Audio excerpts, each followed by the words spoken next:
can't seem to... What's the matter with me? I look... How do I look? Not like me. Okay, I get it. Too much. Way too much. Start again, Mel. Can't believe I'm doing this. I must be bonkers. It's just the first time he sees me. I want to look okay, don't I? Not to disappoint. Always my thing, not wanting to disappoint. But why should I care? No, really, why should I? The question I really should be asking is, will he disappoint me? I'm not the one who should be worrying, and I'm not worrying. It's just... I didn't sleep last night, and it all shows in your face the next morning, doesn't it? It used to spring back my face. Now it takes longer. Right. So does that look better or worse? I look like a ghost, don't I? I feel like a ghost, to be honest. It's this not sleeping. I can't function. And I want to function on today of all days. Still can't believe it. I never thought it would happen. I mean, why now? I used to imagine it. What I'd say and what he'd say and what will I say? Oh God, I don't want to rabbit on, go off on tangents. He used to drive my mum crazy. Stop going off on tangents, stick to the bloody point, Mel. But I can't stick to the bloody point. Not always sure there is one. It's because I'm nervous. I'm thinking maybe this story's boring, so I'll start another one. And then person 1 pops up in story 2, and then off I go. I'm doing it again. Stick to the bloody point, Mel. You're thinking, when will she get to the bloody point? Okay, so some blusher, bit of mascara, just a touch, and some lippy. But what if? What if? What if he doesn't come?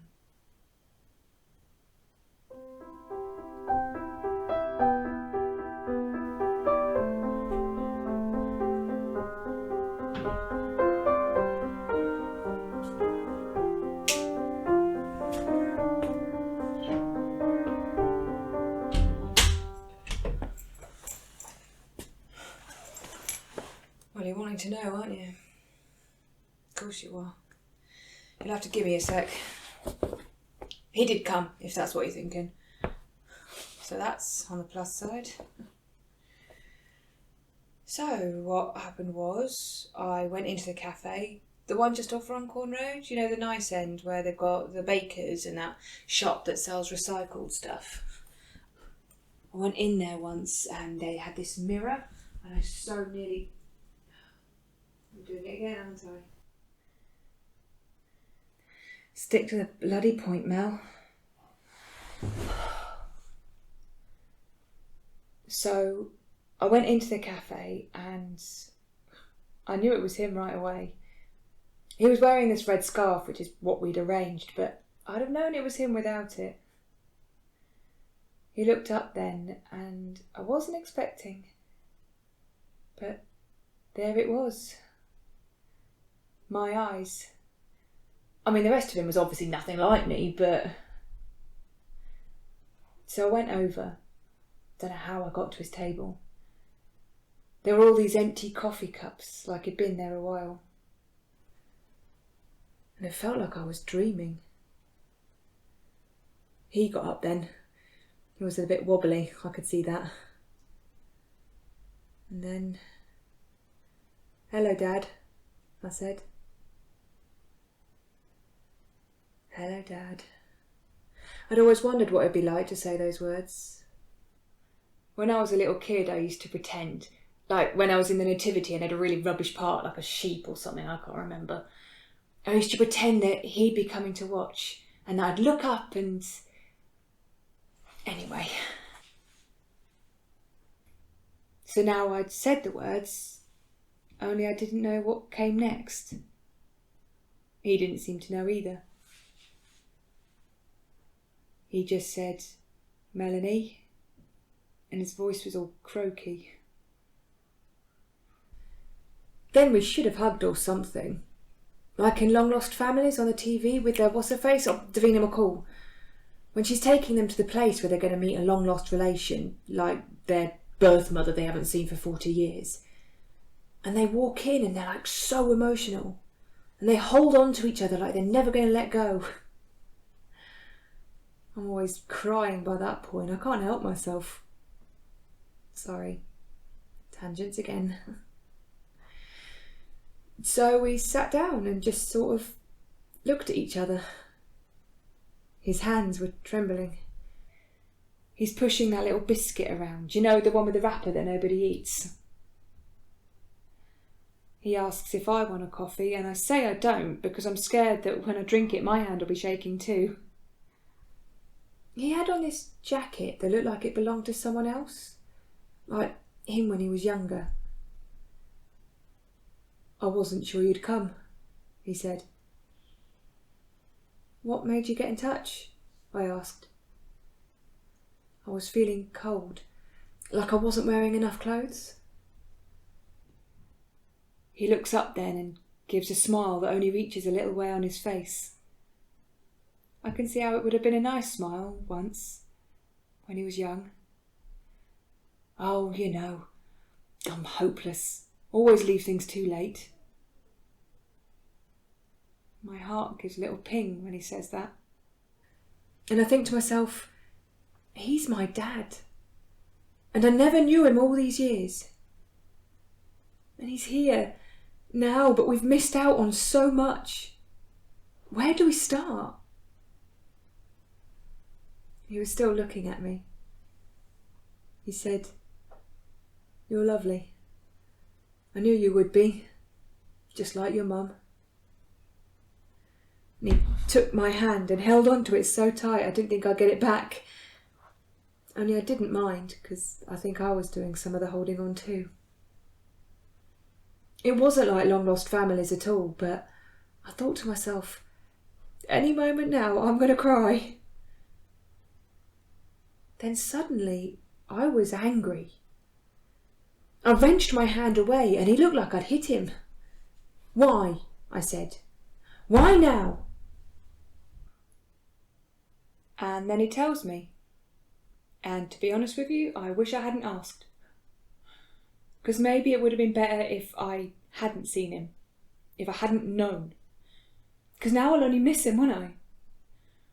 If I walk past the cafe, I'll look through the window and I'll see him with his red scarf, hunched over his empty coffee cups, pushing around the biscuits that nobody eats. And I'll imagine him looking up with that smile that doesn't reach very far and see how his eyes are like mine. There'd been tests, he said, and it was early days yet, but he wanted to do all those things he'd always meant to do, like a bucket list.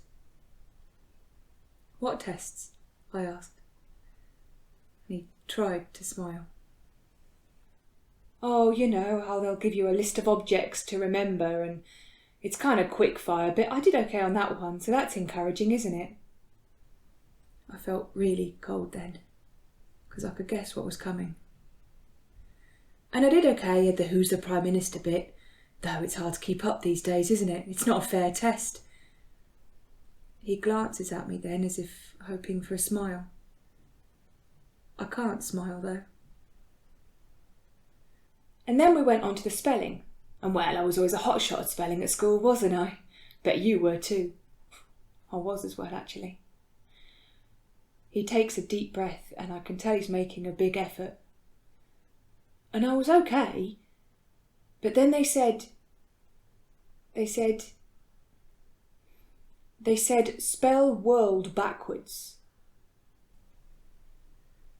He looks up at me then, and I can see the hurt, puzzled look in his eyes. And I couldn't do it. I just couldn't do it. I couldn't spell world backwards. I tried to swallow. Oh, I say, trying to gasp in air. That must have been... I felt like such a fool, he says. And he's looking beyond me now, as if he's almost forgotten I'm there. I did have a coffee then, and one of those little biscuits that nobody eats. And we talked about bad timing and how it wasn't anybody's fault. Everything's backwards, he said. And how it was up to me if I wanted to see him. He'd understand if it wasn't fair of him to come into my life when he wasn't going to be any use. Well, probably not. He was coping. He had a partner who was very supportive, but he couldn't stop thinking about me and wishing he'd done this sooner. I wish you bloody had too, I thought. I don't want to just be another item on your bucket list. Find Mel, say hello. I had to stop myself from getting angry, feeling cheated. Because now it was like he was here, but he was getting snatched away again. It was up to me. That's how we left it. Up to me. What do you think? He said. You'll have to give it some careful thought.